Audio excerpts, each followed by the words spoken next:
Am I live? Oh, hey, I'm live. Okay, so what's going on, guys? It's Tony, Teal Audio, mixing and mastering. Doing my first live stream on YouTube. I'm actually at Big City Jack's recording studio right now. It's located in Bury, which is in northern Manchester. And super sweet studio. It's where I've been kind of based out of for the past year. It's where I do all of my tracking. If I'm tracking anything here in Manchester, I'm coming here. It's just a great space. Huge live room. Got two nice tracking rooms and some nice gear. So yeah, this is where it all happens. I just kind of wanted to touch on something real quick, just because I'm tracking today. I'm here at the studio to track some vocals. And I wanted to talk about some of the things that I do in order to get ready to track. Just like it's not really like a checklist. It's just things that I've learned to kind of pay attention to before getting into the session. So some of this might seem very basic to some of you guys, but to some of you who are just starting out and just kind of getting into recording and all, this might actually help. So first things first, when I'm getting ready to go to the studio, probably the very first thing that I do is usually, all this is usually done the night before the session. So the very first thing I always do is I pack this. This is the most important thing that you need in order to track if you're using Pro Tools, all right? If you're using Logic or Ableton or Fruity Loops or whatever, the DAW is in your system.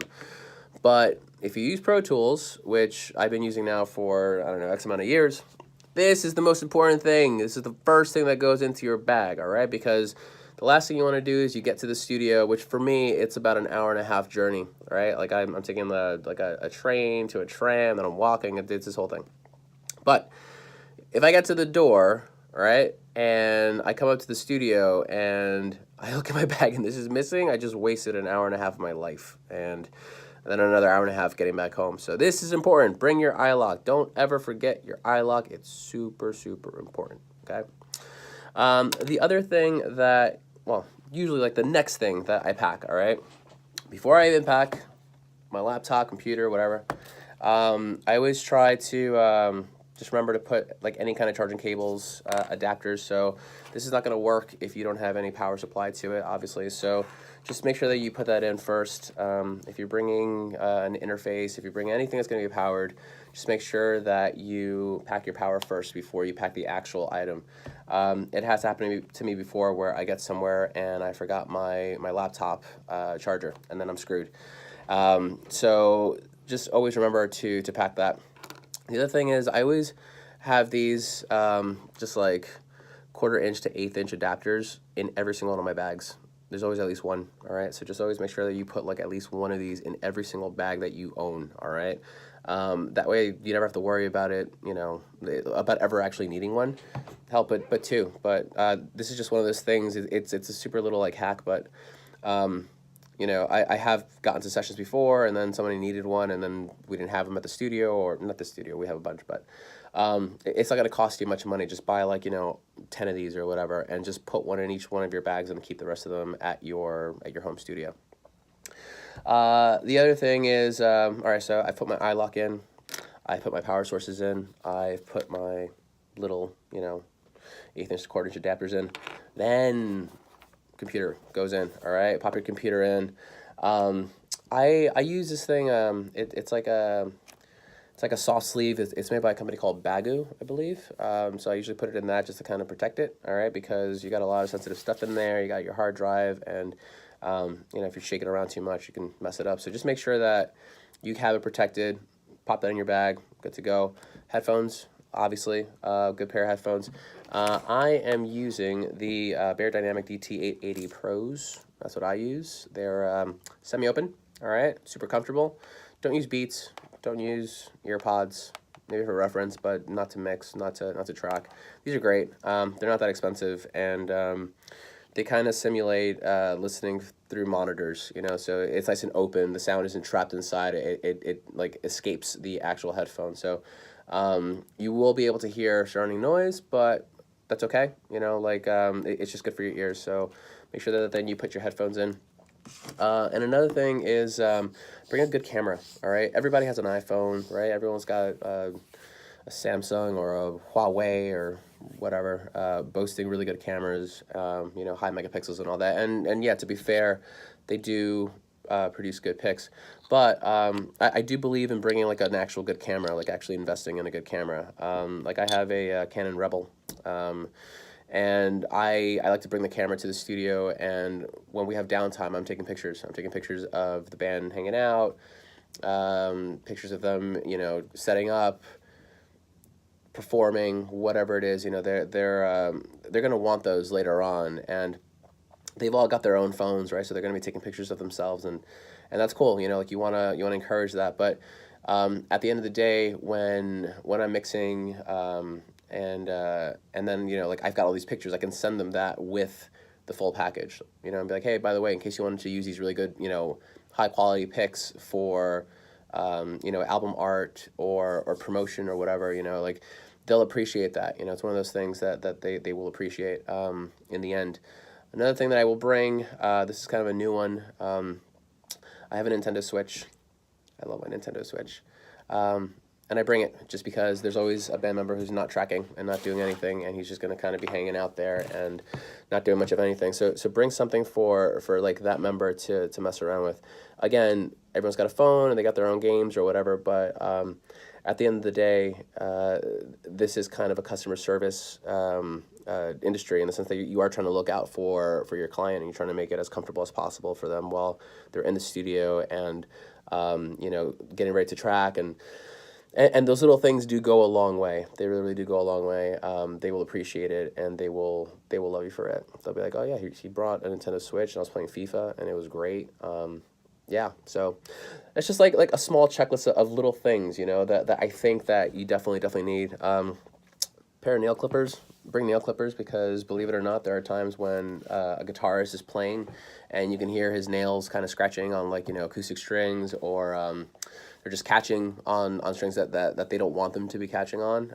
So you clip them, you know, just trim them a little bit. This is one of those little things that I picked up years ago, and I just really dug that. So what else? What else do I have in my bag? I think that's pretty much it. Oh, an extra hard drive. Bring an extra hard drive, just like a small one, you know, a little SSD or something, just, you know, something that you can actually work your session off of. I was actually working on a session and was working off of the external hard drive, and one of the guys in the band was like, wow, I've never seen anybody do that. But I thought that was kind of like a commonplace thing, you know, like if you're working off of your external drive, then you're kind of freeing up a lot of CPU on your computer, and it'll run a lot better. And then also at the end of the day, like, you've got everything on the external already, so you're good to go at the end of the day. There's no transferring or any of that stuff. And then also a thumb drive. Bring a thumb drive, because they might want to, you know, take the mix home with them, and it's a lot easier than doing like a WeTransfer at the end of the session, or you know, like Dropbox or anything like that, which takes a lot of time. Just bring, you know, cheap thumb drives. If they're going to come back to the session, you know, like future sessions or whatever, just be like, hey, you know, if you could just bring it back. But like a cheap, like 4 gig hard drive or something, not hard drive, flash drive or thumb drive, really goes a long way. It's not going to cost you that much. It's just one of those like cost of business kind of things. That's it. As far as like the checklist, I'm going to give you guys just a really quick little tour, right? Like you're on my phone right now. So let me plug my phone, and I'm going to just show you the studio real quick, because I love the studio. Also, I think I saw Colin around here. Colin is the studio owner, and he's, yeah, there he is. So this is the studio. This is a Midas Sienna board, right? It is a Sienna 480. It's a super sweet board. We've got 48 channels. We've got 16 mix buses, a bunch of auxes and stuff. It's really, really cool. And then we are listening to everything. We're monitoring through some Atom S3XHs. All right, so we got the one there. We got another one over there. And then we got the M-Tone in the middle, just, you know, just to check things in mono. We do have this Avalon vacuum tube. We've got also the Channel Limited. This is the TG2 preamp DI. I love this thing. I just used it the other day, and it sounds really, really cool. We've also got the 2 Neve 1073 DPAs. We've got our 1176s, Universal Audio, not warm or anything like that, not warm audio, which I'm not knocking them. They're, you know, they sound great, but these are actual Universal Audio 1176s. And then we got this drummer that we don't ever really use. It's just there. And then we got this guy also. We got some nice stuff, you know. But that's basically the layout. We do have a patch bay in the bottom, so we're able to, you know, route stuff. Let me just show you around real quick. Oh, that's Colin. No pressure. You're right, mate. Colin, say what's up. Hello. Hey, this is Colin. He's the studio owner here at Big City Jacks. We're just live on YouTube. Oh, we're live? Yeah. Oh, hi, okay. Yeah, why not? Powers of technology. I know, right? This is one of our tracking rooms. This is the smaller one, which is usually where we're going to be doing guitars and vocals and stuff. I'm actually going to set the vocals up in here.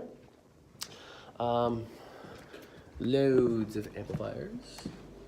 Blackstar, Vox, got some Marshalls, got some Fenders. And this is a nice big room. So, Colin, how big is this room? All right, no idea. It's big. It's really big. Would you say like 30 by, no, like 25 by 25? 30 by something? 30 by something. Sure, 30 by something. It's huge. It's a big room. Oh, huge room. But this is where we do all our drum tracking, and it sounds phenomenal. So, phenomenal? Yeah, so just a, you know, little look around. We do have gobos and stuff, you know, so that we can be able to just like control the sound.